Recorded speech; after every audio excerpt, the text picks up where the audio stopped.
Por favor, nos ajude deixando seu gostei no vídeo.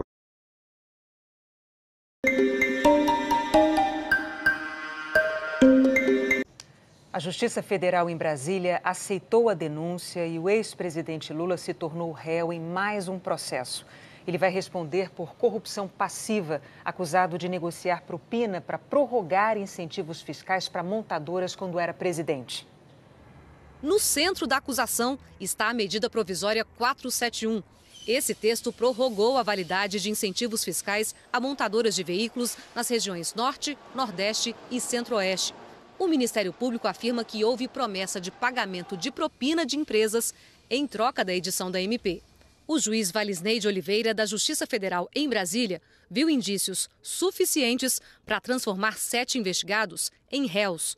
O ex-presidente Lula e o seu ex-chefe de gabinete, Gilberto Carvalho, pelo crime de corrupção passiva, e também os lobistas Alexandre Paes dos Santos e Mauro Marcondes Machado, o ex-presidente da Mitsubishi do Brasil, Paulo Arantes Ferraz, Carlos Alberto de Oliveira Andrade, do Grupo Caoa, e o ex-conselheiro do CARF, Conselho Administrativo de Recursos Fiscais, o advogado José Ricardo da Silva. Esses últimos 5, por corrupção ativa. A decisão reproduz a acusação do Ministério Público, que apontou que em novembro de 2009, em Brasília, Lula, na condição de presidente da República, e Gilberto Carvalho, na condição de chefe de gabinete da Presidência da República, aceitaram promessa de vantagem indevida. 6 milhões de reais para arrecadação ilegal da campanha eleitoral do Partido dos Trabalhadores. E que essa promessa foi feita por Mauro Marcondes, José Ricardo da Silva, Alexandre Paes dos Santos, Paulo Arantes Ferraz e Carlos Alberto de Oliveira Andrade. A acusação descreve ainda que, diante de tal promessa, os referidos agentes públicos, infringindo o dever funcional, favoreceram as montadoras de veículo MMC e Caoa ao editarem em celeridade procedimentos atípicos a medida provisória 471 em novembro de 2009 e que foi franqueado aos corruptores, inclusive conhecimento do texto da norma antes de ser publicada e numerada, depois de realizados os ajustes encomendados. O juiz Valisney afirmou que está demonstrada até agora a plausibilidade das alegações contidas na denúncia. Agora, os 7 réus terão 10 dias para apresentar documentos, justificativas e apontar testemunhas de defesa. Lula é réu pela 2ª vez na Operação Zelotes. Na primeira foi acusado junto com o filho, Luiz Cláudio Lula da Silva, de tráfico de influência, entre outros crimes. Com isso, o ex-presidente Lula passa a responder a 7 ações penais. Em uma delas foi condenado a 9 anos e meio de prisão pelo juiz Sérgio Moro. A defesa do ex-presidente Lula afirmou que a inocência dele será reconhecida nesse processo e que Lula não praticou qualquer ato ilícito. O advogado de Alexandre Paes também disse que não houve ilícito nas atividades do cliente dele. O ex-ministro Gilberto Carvalho afirmou que jamais participou de negociata e que a medida provisória tinha como objetivo a geração de empregos. A defesa de Mauro Marcondes declarou que a MP pretendia movimentar a economia em regiões menos favorecidas. A Caoa declarou que nunca realizou pagamentos para aprovação da medida provisória e que espera a absolvição sumária do presidente da empresa. O advogado de José Ricardo da Silva não quis se manifestar. Nós não conseguimos contato com Paulo Arantes Ferraz. O advogado do ex-presidente Lula, Roberto Teixeira, foi ouvido hoje na condição de réu no processo que apura se a Odebrecht comprou um terreno e um apartamento para Lula. O advogado, que é amigo do ex-presidente Lula, foi o último réu a prestar depoimento. E na condição de réu, não precisava dizer a verdade. O processo apura se Lula recebeu 13 milhões de reais de propina da Odebrecht por meio da compra de um terreno para o Instituto Lula e de um apartamento vizinho ao do ex-presidente em São Bernardo do Campo. A Lava Jato afirma que a propina era contrapartida por contratos com a Petrobras. Os procuradores dizem que Roberto Teixeira participou das negociações e orientou como os pagamentos do terreno e do apartamento deveriam ser feitos para esconder o caráter ilegal das operações. Segundo os investigadores, houve a participação de laranjas nos 2 casos. Roberto Teixeira disse que prestou serviços na compra do terreno, porque o imóvel tinha impostos atrasados, mas negou irregularidades. Eu atuei apenas e tão somente enquanto advogado. A minha atuação está ali, cingida a essa atuação. O resto, eu não sei de absolutamente mais nada. Roberto Teixeira disse que nunca conversou com Lula sobre o negócio e também negou ter participado de uma reunião na casa do ex-presidente depois da compra do terreno. O encontro foi relatado pelo ex-ministro Antônio Palocci, em depoimento ao juiz Sérgio Moro. Quem que estava nesse encontro? Presidente Lula, dona Marisa, doutor Roberto Teixeira, doutor Zé Carlos Bonlai, eu e doutor Paulo Akamoto. Acho que não me lembro de outras pessoas. O senhor se lembra dessa reunião na casa do Absolutamente, não lembro. Não lembro, isso não existiu porque não tenho recordação nenhuma a esse respeito. Sobre o apartamento vizinho ao de Lula, o advogado disse que ajudou a elaborar o contrato de aluguel, que foi assinado em fevereiro de 2011 pela ex-primeira-dama Marisa Letícia, já falecida. Roberto Teixeira disse que se o pagamento do aluguel consta no imposto de renda de Lula, é porque foi feito. O contador faz a declaração de imposto de renda, eu examino por esse aspecto, como eu digo, do ponto de vista tributário, e é protocolado. Então, se constou, é porque existe. No depoimento, o titular do imóvel, Glaucus da Costa Marques, afirmou que só recebeu o aluguel a partir de 2015, mas que mesmo sem receber, vinha declarando no imposto de renda. Na semana passada, o ex-presidente disse no interrogatório desconhecer se os aluguéis estavam sendo pagos. O Ministério Público diz que Glaucus era o laranja e que o apartamento é de Lula. O advogado de Roberto Teixeira falou sobre o depoimento de hoje. Na minha opinião, não deixou nenhuma dúvida no que diz respeito à sua inocência, a absoluta improcedência da denúncia que fizeram contra ele. O próximo passo no processo é uma perícia nos sistemas de informática que eram usados pelo setor de propinas da Odebrecht. A perícia foi pedida pela defesa de Lula, que quer saber se os arquivos eletrônicos são autênticos. Uma perícia da Polícia Federal no sistema que registrava as propinas pagas pela Odebrecht comprovaram depósitos no exterior para o grupo do presidente Michel Temer. A propina havia sido combinada em reunião com Temer e PMDBistas, segundo a delação de um ex-executivo da empreiteira. O relatório da perícia foi anexado ao inquérito, que concluiu pela existência de uma organização criminosa com integrantes do partido.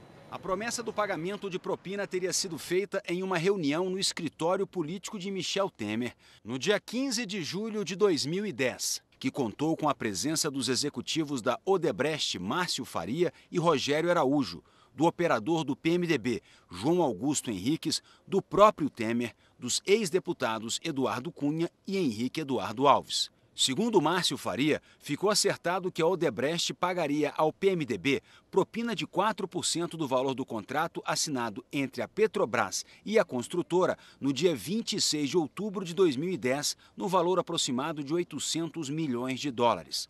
A propina seria de 32 milhões de dólares. No depoimento ao Ministério Público Federal, Márcio Faria disse ainda que desse total de 32 milhões de dólares destinados ao PMDB da Câmara, identificados nos depósitos com os nomes Tremito e Mestre, 20 milhões e 800 mil dólares foram pagos no exterior, enquanto o equivalente a 11 milhões e 200 mil dólares foram pagos em espécie no Brasil. A negociação e o acerto da propina já haviam aparecido na delação premiada do ex-executivo da Odebrecht, Márcio Faria da Silva, fechada em dezembro. Agora, depois de analisar milhares de documentos e fazer o confronto deles com planilhas entregues pela Odebrecht, a Polícia Federal concluiu que, de fato, foi feito o pagamento da propina no exterior ao grupo do PMDB da Câmara. O relatório do perito criminal da Polícia Federal afirma que os extratos bancários encontrados no sistema Drauzes, do Departamento de Propina da Odebrecht, corroboram as afirmações de Márcio Faria quanto aos pagamentos no exterior, porquanto restou comprovado que os 20 milhões e 800 mil dólares foram destinados ao PMDB nas contas bancárias denominadas Grand Flourish e GVTEL, esta última aberta em um banco de Antígua, por Rodrigo Tacla Duran, advogado que, segundo apurado no curso da Operação Lava Jato, atuava no setor de operações estruturadas da Odebrecht. Nós estamos tentando ouvir o que dizem os citados nesta reportagem e traremos a palavra deles em instantes.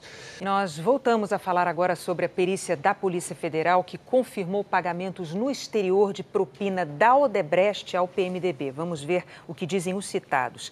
Henrique Eduardo Alves e Eduardo Cunha negaram as acusações. O PMDB declarou que só vai se pronunciar quando tiver acesso ao documento da Polícia Federal. O Palácio do Planalto declarou que a narrativa delatada é uma mentira absoluta.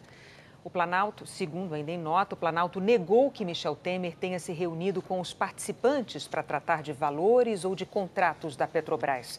Afirmou ainda que o presidente contesta qualquer envolvimento do nome dele com negócios escusos. A Odebrecht declarou que continua colaborando com a Justiça, que reconheceu seus erros e que pediu desculpas por... Lula passa a responder a 7 ações penais.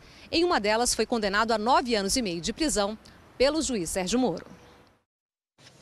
A defesa do ex-presidente Lula afirmou que a inocência dele será reconhecida nesse processo e que Lula não praticou qualquer ato ilícito. O advogado de Alexandre Paes também disse que não houve ilícito nas atividades do cliente dele. O ex-ministro Gilberto Carvalho afirmou que jamais participou de negociata e que a medida provisória tinha como objetivo a geração de empregos. A defesa de Mauro Marcondes declarou que a MP pretendia movimentar a economia em regiões menos favorecidas. A CAOA declarou que nunca realizou pagamentos para aprovação da medida provisória e que espera a absolvição sumária do presidente da empresa. O advogado de José Ricardo da Silva não quis se manifestar. Nós não conseguimos contato com Paulo Arantes Ferraz.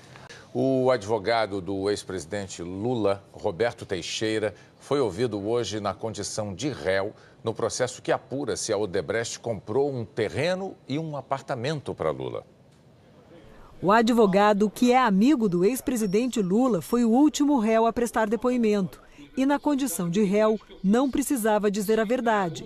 O processo apura se Lula recebeu 13 milhões de reais de propina da Odebrecht por meio da compra de um terreno para o Instituto Lula e de um apartamento vizinho ao do ex-presidente em São Bernardo do Campo. A Lava Jato afirma que a propina era contrapartida por contratos com a Petrobras. Os procuradores dizem que Roberto Teixeira participou das negociações e orientou como os pagamentos do terreno e do apartamento deveriam ser feitos para esconder o caráter ilegal das operações. Segundo os investigadores, houve a participação de laranjas nos 2 casos. Roberto Teixeira disse que prestou serviços na compra do terreno, porque o imóvel tinha impostos atrasados, mas negou irregularidades. Eu atuei apenas e tão somente enquanto advogado. A minha atuação está ali, cingida a essa atuação. O resto, eu não sei de absolutamente mais nada. Roberto Teixeira disse que nunca conversou com Lula sobre o negócio e também negou ter participado de uma reunião na casa do ex-presidente depois da compra do terreno. O encontro foi relatado pelo ex-ministro Antônio Palocci, em depoimento ao juiz Sérgio Moro. Quem que estava nesse encontro? Presidente Lula, dona Marisa, doutor Roberto Teixeira, doutor Zé Carlos Bonlai, eu e doutor Paulo Camuto. Acho que não me lembro de outras pessoas. O senhor se lembra dessa reunião na casa do Absolutamente, não lembro. Não lembro, isso não existiu porque não tenho recordação nenhuma a esse respeito.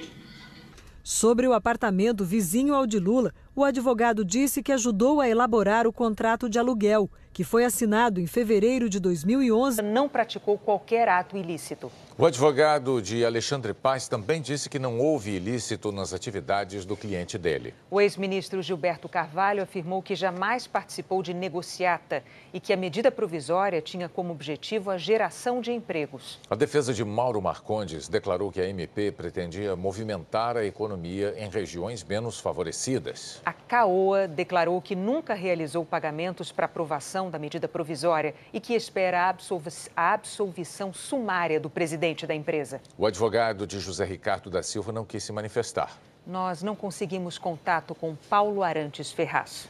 O advogado do ex-presidente Lula, Roberto Teixeira, foi ouvido hoje na condição de réu no processo que apura se a Odebrecht comprou um terreno e um apartamento para Lula.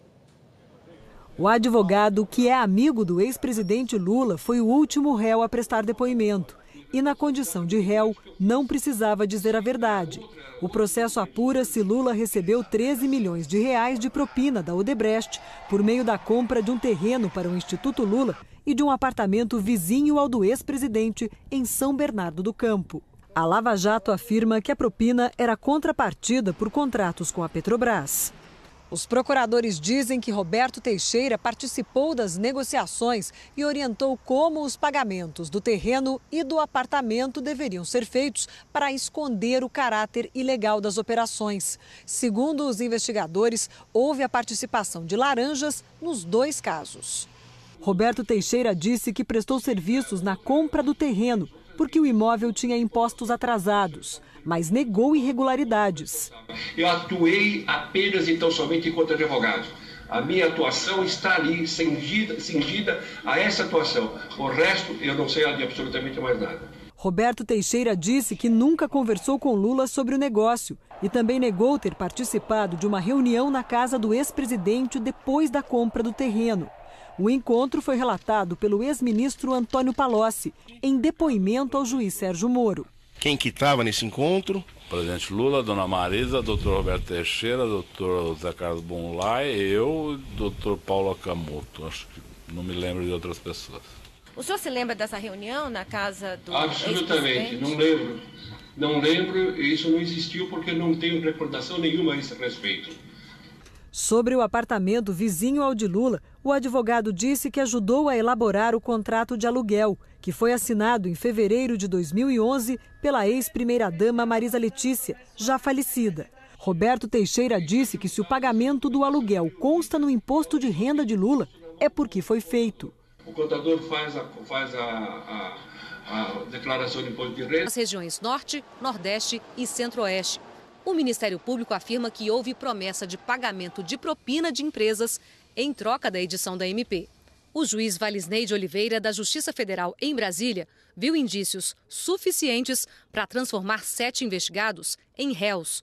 O ex-presidente Lula e o seu ex-chefe de gabinete, Gilberto Carvalho, pelo crime de corrupção passiva, e também os lobistas Alexandre Paes dos Santos e Mauro Marcondes Machado, o ex-presidente da Mitsubishi do Brasil, Paulo Arantes Ferraz, Carlos Alberto de Oliveira Andrade, do Grupo Caoa, e o ex-conselheiro do CARF, Conselho Administrativo de Recursos Fiscais, o advogado José Ricardo da Silva. Esses últimos 5, por corrupção ativa. A decisão reproduz a acusação do Ministério Público, que apontou que em novembro de 2009, em Brasília, Lula, na condição de presidente da República, e Gilberto Carvalho, na condição de chefe de gabinete da Presidência da República, aceitaram promessa de vantagem indevida. 6 milhões de reais para arrecadação ilegal da campanha eleitoral do Partido dos Trabalhadores. E que essa promessa foi feita por Mauro Marcondes, José Ricardo da Silva, Alexandre Paes dos Santos, Paulo Arantes Ferraz e Carlos Alberto de Oliveira Andrade. A acusação descreve ainda que, diante de tal promessa, os referidos agentes públicos, infringindo o dever funcional, favoreceram as montadoras de veículo MMC e Caoa ao editarem em celeridade procedimentos atípicos a medida provisória 471 em novembro de 2009 e que foi franqueado aos corruptores, inclusive conhecimento do texto da norma antes de ser publicada e numerada, depois de realizados os ajustes encomendados. O juiz Valisney afirmou que está demonstrada até agora a plausibilidade das alegações contidas na denúncia. Agora, os 7 réus terão 10 dias para apresentar documentos, justificativas e apontar testemunhas de defesa. Lula é réu pela 2ª vez na Operação Zelotes. Na primeira foi acusado junto com o filho, Luiz Cláudio Lula da Silva, de tráfico de influência, entre outros crimes. Com isso, o ex-presidente Lula passa a responder a 7 ações penais. Em uma delas foi condenado a 9 anos e meio de prisão pelo juiz Sérgio Moro. A defesa do ex-presidente Lula afirmou que a inocência dele será reconhecida nesse processo e que Lula não praticou qualquer ato ilícito. O advogado de Alexandre Paes também disse que não houve ilícito nas atividades do cliente dele. O ex-ministro Gilberto Carvalho afirmou que jamais participou de negociata e que a medida provisória tinha como objetivo a geração de empregos. A defesa de Mauro Marcondes declarou que a MP pretendia movimentar a economia em regiões menos favorecidas. A CAOA declarou que nunca realizou pagamentos para aprovação da medida provisória e que espera a absolvição